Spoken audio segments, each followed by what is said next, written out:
The House of Representatives has urged the federal government and the West African Examinations Council to suspend plans to conduct the 2026 Senior School Certificate Examination using computer-based testing.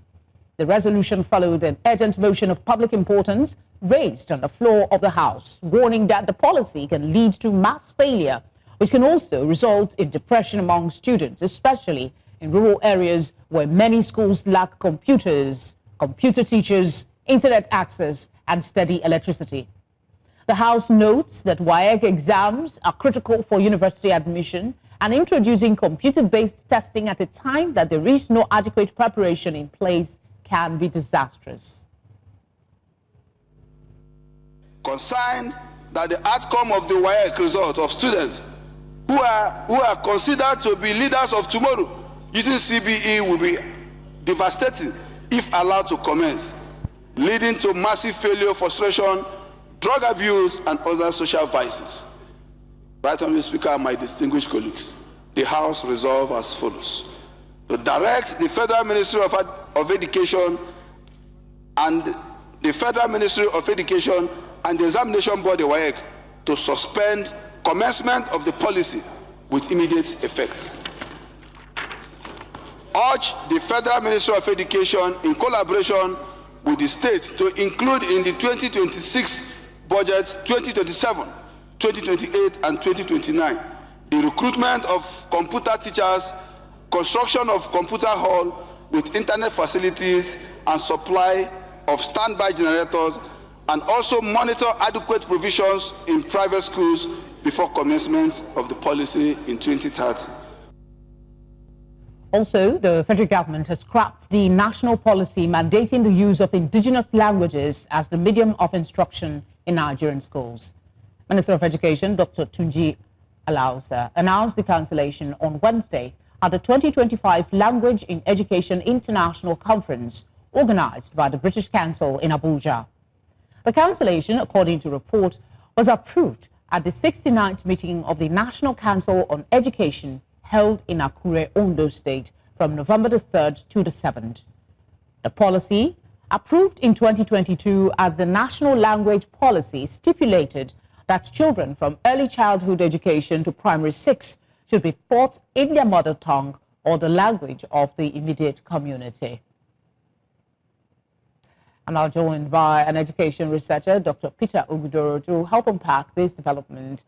Thank you very much for being here.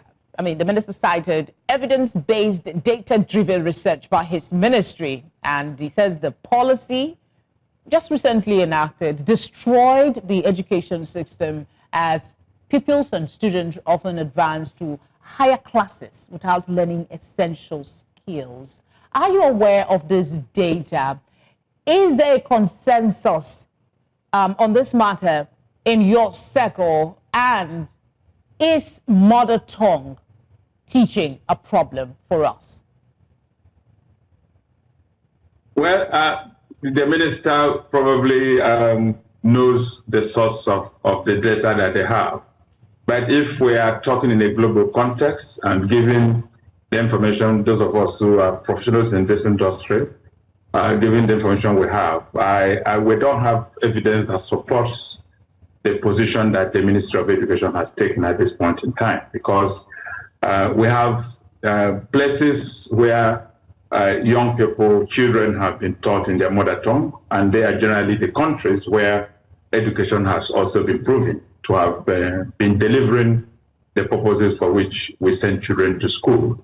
And those countries include the UK. Even within the UK, what you find is in a place like Wales, the children there, even though they are within an environment where English is largely spoken in the streets, they are still taught in their mother tongue at the beginning stages of their education. And this is the country that gives us English language.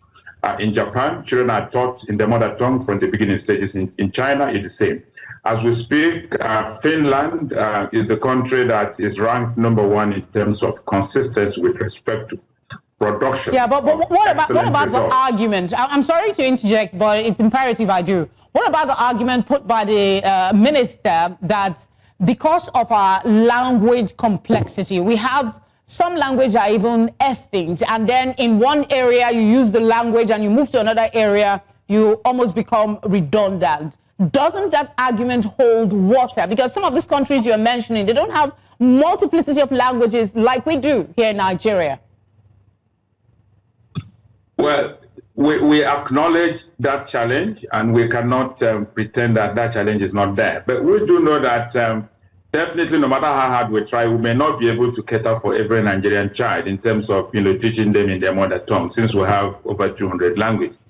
But there are languages here that we call major Nigerian languages, which are spoken widely, even by those who may not be technically described as having those languages as their mother tongue. For example, Hausa language is spoken widely in northern Nigeria. And I tell you that over 70% of children in northern Nigeria, no matter what their mother tongue originally may be, are able to relate with the race members of their communities in Hausa language. And they see Hausa language as more or less their mother tongue. So if you teach them in Hausa, you are not making a mistake. But if you insist on English language, you are going to create a lot of challenges that you may not, that will not permit them to learn as effectively as they should learn. I think where we are getting it wrong here is that most of the time in our country, we tend to chase shadows rather than focusing on substance. You see, we just hear that children fail exams, and instead of interrogating the failure and finding out the root of the matter, we just run with the idea of people fail. Why did they fail? The reason why children are not doing well in school is not necessarily because they are being taught in mother tongue. It's because we haven't got good quality teachers in our classrooms across the country. So that begs the question. That's begs the question about the 2030 implementation date. Knowing how we are in Nigeria, do you believe that the suggestion by the House will be met? A computer in every nook and cranny of the country, internet access, mobility, teachers. Will we meet that date? And do you think that a WAEC will listen to the submission? Well, if they don't listen, their scandalous failure will convince them that they are treading the wrong path. I think I'm standing with members of the House of Representatives on this one. And I have consistently said that we are not ready to make CBT the only way to handle WASC in our country. We haven't come close to getting ready, is the truth of the matter. So anybody who insists that all our children in the year 2026 will have to be examined in all the subjects that they are going to write, including multiple choice essay and practical questions, that all of those things will be done via computers. So such that amounts to cracking a very expensive joke. It's not going to work. It's not a realistic idea. It's not feasible. We haven't got what it takes, manpower-wise, technology-wise. Even with JAM that conducts only a two, more or less a 2-hour exam, they are still struggling. Doc, some people will argue with you that Nigeria has what it takes if we put our mind to it, but that's a debate for another day. Thank you very much. No. It's not that we can't do such a magic. Nigeria doesn't have what it takes. We haven't got the technology in play. This is my sector. I have been doing research in this sector. All right. Like I said, that is another conversation for another hour at least. Thank you for being here. It's my pleasure, Felicity.